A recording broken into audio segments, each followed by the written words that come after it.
starting for that creative process. And the kids in my after-school program too, kids that during the day they rush through their work and they don't, want to spend any time. Suddenly you give them 45 minutes to just freely create, and they don't want to leave. So it was exciting to me to be having that conversation with someone else who feels that passionately about being interactive. It's amazing because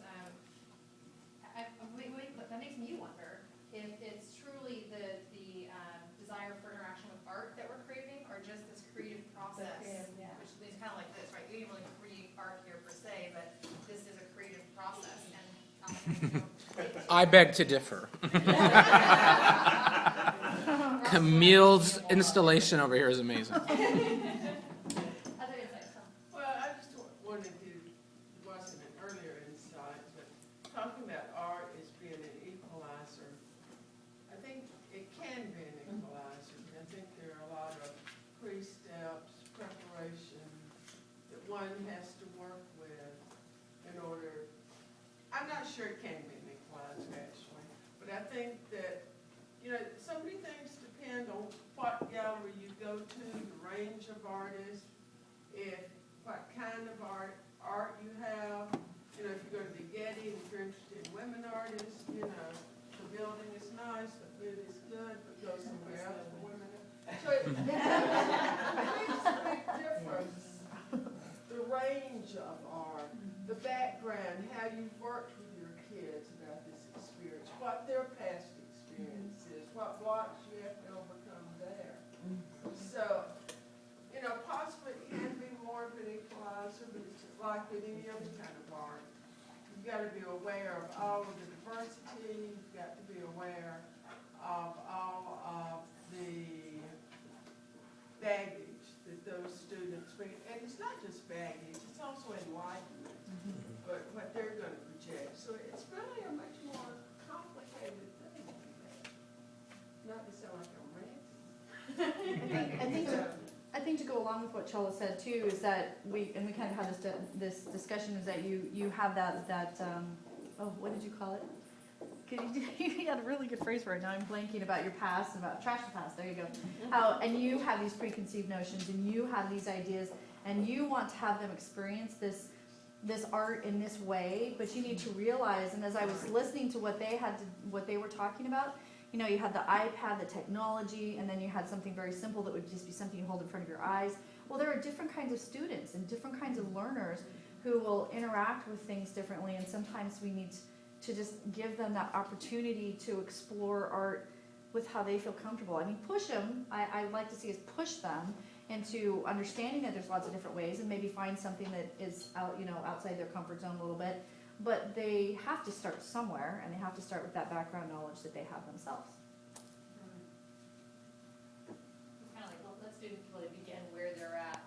Don't try and dump them into where you're at. Let them start where they are and help them to build to get somewhere bigger. And build their understanding, absolutely. And I amplify that, what I heard Patty say was that art offers so many places to enter, so that wherever the student is, at whatever position in life any of us are, there's still a way in.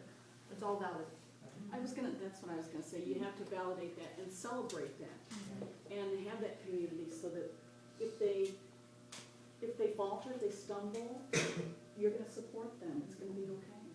Well, so Patsy and I both were paired up for this activity. I think some of the insights or notice things that I always have coming out of an experience like this. The first thing I always notice, and I feel like I've been involved in things like this many times, is that no one ever prototypes something that is, I really want an art history textbook to be in front of every painting. I want to memorize every fact about every artist. And not one time does anyone ever bring, I want to learn every fact I can about that.